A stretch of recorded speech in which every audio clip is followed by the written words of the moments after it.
পশ্চিম কাৰ্বি আংলং জিলাৰ তৰাডুবিৰ প্ৰফুল্ল পাটৰলৈ জীৱন সমৃদ্ধ বঁটা অসমৰ ঢকুৱাখানা 2000 চনত স্থাপিত শিক্ষক প্ৰকাশন সংস্থা অসমৰ দ্বাৰা অনুমোদিত মহাশয় প্ৰকাশন পৰিষদ অসমে প্ৰতি বছৰে সাহিত্য কাণ্ডাৰীৰ পদ্মনাথ গোহাঁই বৰুৱাৰ স্মৃতিত প্ৰদান কৰি অহা 2025 বৰ্ষৰ জীৱন সমৃদ্ধ বঁটাটো এইবাৰ পাহাৰীয়া জিলা পশ্চিম কাৰ্বি আংলং জিলাৰ অন্তৰ্গত বৃহত্তৰ তৰাডুবিৰ বৰঘাট গাঁৱৰ বাসিন্দা তথা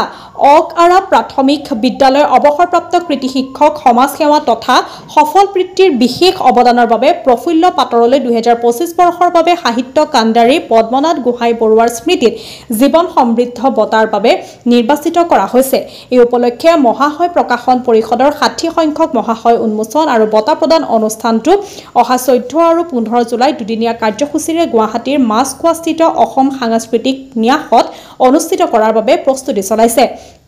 এই 15 জুলাইত অনুষ্ঠিত হ'বলগীয়া মহাশয় প্ৰকাশন পৰিষদ 60 সংখ্যক মহাশয় উন্মোচন আৰু বঁটা প্ৰদান অনুষ্ঠানতে প্ৰদান কৰিবলগীয়া জীৱন সমৃদ্ধ বঁটাটো গ্ৰহণ কৰিবলৈ প্ৰফুল্ল পাটৰক আনুষ্ঠানিকভাৱে আমন্ত্ৰণ জনাই চিঠি প্ৰেৰণ কৰা হৈছে।